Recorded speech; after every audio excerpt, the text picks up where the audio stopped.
అమ్మవారు పరాధీనురాలా లేక స్వతంత్రురాలా?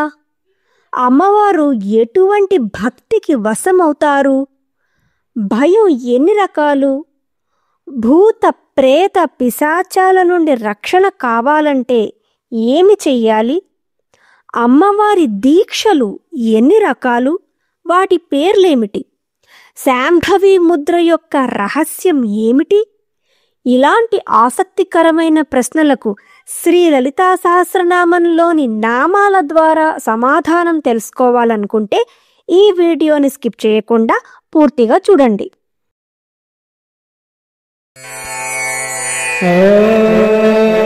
ఓం శ్రీ మాత్రే నమః.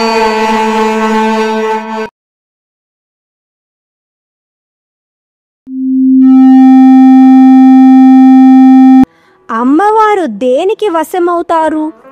ధనానికా, శక్తికా, లేక కేవలం పూజలకా? అంటే అమ్మవారు భక్తికి మాత్రమే వశమవుతారుట. ఈ విషయాన్నే శ్రీ లలితా సహస్రనామంలోని 120వ నామమైన భక్తి వశ్య అనే నామం చెప్తోంది. అమ్మవారు మన శాస్త్రాలలో చెప్పబడిన అత్యున్నతమైన భక్తికి వశమైపోతారుట. అనన్యమైన భక్తి యొక్క లక్షణాల గురించి మనము భక్తి గమ్య అనే నామంలో గత భాగంలో ప్రస్తావించుకున్నాం కదా. అటువంటి భక్తి యొక్క శక్తికి అమ్మవారు సర్వస్వతంత్రురాలు అయినప్పటికీ పరాధీనురాలు అయిపోతారుట. అంటే అటువంటి అనన్య భక్తికి విశ్వంలోని అత్యున్నతమైన శక్తి కూడా వశమైపోతుందిట. అమ్మవారే కాదు, శివుడు కూడా అనన్య భక్తికి పరతంత్రుడైపోతాడుట. భగవద్గీతలోని 9వ అధ్యాయంలోని 22వ శ్లోకంలో శ్రీకృష్ణ భగవానులు ఇలా చెప్తున్నారు: అనన్యాశ్చింతయంతో మాం ఏ జనాః పర్యుపాసతే తేషాం నిత్యాభియుక్తానాం యోగక్షేమం వహామ్యహం. నన్ను నిశ్చల భక్తితో పూజించే వారికి లేనిదేదో అది సమకూర్చి పెడతాను, మరియు వారికి ఉన్నదాన్ని నేను కాపాడుతాను అని శ్రీకృష్ణుడు అర్జునుడితో చెప్పాడు. శబరి ఎంగిలి ఫలాలను రాముడు స్వీకరించాడు.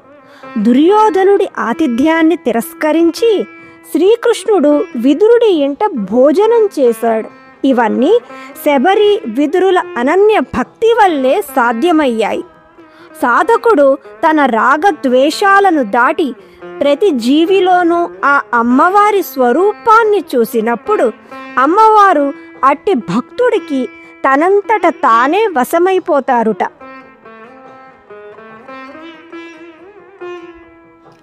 శ్రీ లలితా సహస్రనామంలోని 121వ నామమైన భయాపహ అంటే సమస్త భయాల నుండి రక్షించే తల్లి అని అర్థం. భూమి, నీరు, సహజ వాతావరణం నుండి ఉత్పన్నమయ్యే అన్ని రకాల భయాల నుండి అమ్మవారు రక్షిస్తారట. అంటే ప్రకృతి వైపరీత్యాల నుండి, క్రూర మృగాల నుండి, ప్రయాణ ప్రమాదాల నుండి, శరీర బాధల నుండి, మనలోని మానసిక ఆందోళనల నుండి, అలాగే సమస్త భయాల నుండి అమ్మవారు తన అనన్య భక్తులను రక్షిస్తారుట. వాయుపురాణం ఇలా చెప్తోంది: అరణ్యే ప్రాంతారవాసి జలే వాపి స్థలేపి వా వ్యాఘ్ర కుంభీర చోరేభ్యో భయస్థానే విశేషతః అదిష్వపి చ సర్వేషు దేవీ నామాని కీర్తయేత్.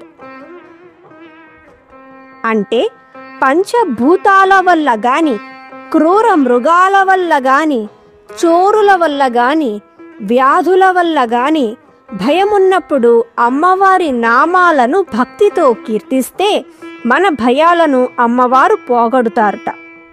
కాళిదాసు తన లఘుస్తవంలో కూడా ఈ విధముగా చెప్తున్నాడు: లక్ష్మీం రాజకులే జయాం రణభువి క్షేమంకరీ మధ్వని క్రవ్యాద ద్విప సర్ప భాజి శబరీం కాంతారదుర్గే గిరౌ భూత ప్రేత పిశాచ జంబుక భయే స్మృత్వా మహాభైరవీం వ్యామోహే త్రిపురాం తరంతి విపదస్థారాం చ తోయప్లవే. రాజులకు ధనాన్ని, యుద్ధంలో విజయాన్ని, గృహస్థులకు అభయాన్ని, క్రూర దృష్టి నుండి అడవి మరియు పర్వత ప్రాంతాలలోనూ, అలాగే భూత ప్రేత పిశాచాల నుండి, క్రూర మృగాల నుండి రక్షణని కోరుకున్నప్పుడు అమ్మవారిని ధ్యానించాలి అని ఈ శ్లోకం చెప్తోంది. ఆనందం బ్రహ్మణో విద్వాన్ న బిభేతి కుతశ్చ నేతి శృతేః అని సౌభాగ్య భాస్కరం చెప్తోంది. అంటే అమ్మవారిని పరబ్రహ్మ స్వరూపిణిగానే కాకుండా ఆనంద స్వరూపిణిగా కూడా ఎరిగిన జ్ఞానికి భయం ఉండదు అని మన ఉపనిషత్తులు చెప్తున్నాయిట. అంటే ఒక పసివాడు తన అమ్మ ఒడిలో ఎంత హాయిగా పడుకుంటాడో అటులనే అమ్మవారి అనుగ్రహం పొందినప్పుడు ఆ భక్తుడికి ఎటువంటి భయము ఉండదు అని ఇక్కడ చెప్పబడుతోంది. బృహదారణ్యక ఉపనిషత్తు ఇలా చెప్తోంది. సో బిభేత్ తస్మాదేకాకీ బిభేతి సహాయమీక్షాం చక్రే యన్మదన్యాన్నాస్తి కష్మాన్ను బిభేమీతి తత ఏవాస్య భయం వియాయ కస్మాద్దయాభ్యేష్యత్ ద్వితీయాద్వై భయం భవతి. ద్వితీయం అంటే రెండవది ఉంటేనే భయం ఉంటుంది. ఉన్నది ఒకటే పరబ్రహ్మం, అందున ఆ పరబ్రహ్మం సర్వాంతర్యామి అయి ఉన్నది అని తెలిసాక భయం ఉండదు. అట్టి సర్వాంతర్యామి అవ్వుట చేత అమ్మవారిని భయాపహ అని శ్రీ లలితా సహస్రనామం స్తుతిస్తోంది. శ్రీ లలితా సహస్రనామంలోని 122వ నామమైన శాంభవి అనే నామానికి అర్థం ఇప్పుడు చూద్దాం. శాంభవి అంటే శంభుని భార్య. శం అనగా అపరిమితమైన శుభాలను, సుఖాలను, శాంతిని కలిగించువాడు అని అర్థం. శంభుడు, శాంభవి ఇద్దరూ కూడా తమ భక్తులకు ఇట్టి సుఖాలను కలిగిస్తారుట. శాంభవి అంటే శంభుని భక్తులకు తల్లి అని అర్థం కూడా ఉన్నది. శంభుని మార్గమున నడిచే వారిని అమ్మవారు ఉద్ధరిస్తారుట. యోగ శాస్త్రంలో శాంభవి ముద్ర అనే విశేషమైన ముద్ర ఒకటి ఉన్నది. అంతర్లక్ష్యం బహిరుష్టి నిమేషోన్మేష వర్జిత ఏషా సా శాంభవి ముద్ర సర్వతంత్రేషు గోపిత. అంటే మనసును అమ్మవారి మీద లగ్నం చేసి కనులను మూత పడనీయకుండా ఉంచి దృష్టిని కనుబొమ్మల మధ్య నిలిపి ఉంచగలగడమే శాంభవి ముద్ర. ఈ ముద్ర యొక్క విశేషాలను తంత్రములందు చాలా రహస్యముగా ఉంచబడ్డాయిట. అంతర్ముఖత్వం కలిగి బహిర్దృష్టితో ఉన్న యోగి యొక్క స్థితిని కూడా శాంభవి స్థితి అని పిలుస్తారట. యోగ సమాధి స్థితిలో పొందే ఆనందాన్ని కూడా శాంభవి అని చెప్తారుట. శాంభవి అన్న పదానికి ఇంకొక అర్థం ఉన్నది. అదే శాంభవి దీక్ష. దీక్షలు 3 రకాలు అని కల్పసూత్రం చెప్తోంది. అవే శాక్తి దీక్ష, శాంభవి దీక్ష మరియు మంత్రీ దీక్ష. శరన్నవరాత్రులలో సప్తమి నాడు 8 సంవత్సరాల బాలికను పూజిస్తారుట. దేవీ భాగవతం అట్టి బాలికకు శాంభవి అని పేరు కలదు అని చెప్పుచున్నది. శాంభవి అనే నామం దగ్గర నుండి 131వ నామమైన శాంతిమతి అనే నామం వరకు గల 10 నామాలు శాంభవి మంత్ర విశేషాలను తెలుపుతున్నాయి.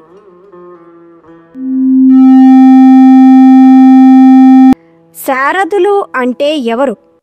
శారదుల చేత ఆరాధింపబడే తల్లి ఎవరు? ఏ కాలమందు అమ్మవారి ఆరాధనను విశేషముగా మన గ్రంథాలు చెప్పాయి? ఇటువంటి విశేషాలను వచ్చే భాగంలో తెలుసుకుందాం. ఈరోజు మనం స్పృశించిన అంశం జ్ఞానసాగరంలోని ఒక చిన్న బిందువు వంటిది. ఆ బిందువుని మీరు ఆస్వాదిస్తే ఈ వీడియోని లైక్ చేయండి. ఇటువంటి అనుభూతిని మరింత మందితో పంచుకోవాలని అనిపిస్తే తప్పకుండా షేర్ చేయండి. మా ఛానల్ని సబ్స్క్రైబ్ చేసుకుని మీ అభిప్రాయాలను కామెంట్ సెక్షన్లో తెలియజేయండి. మళ్ళీ మరొక విశేషమైన అంశంతో కలుద్దాం. అప్పటి వరకు మీ వద్ద సెలవు తీసుకుంటోంది మీ మానస. శ్రీమాత్రే నమః.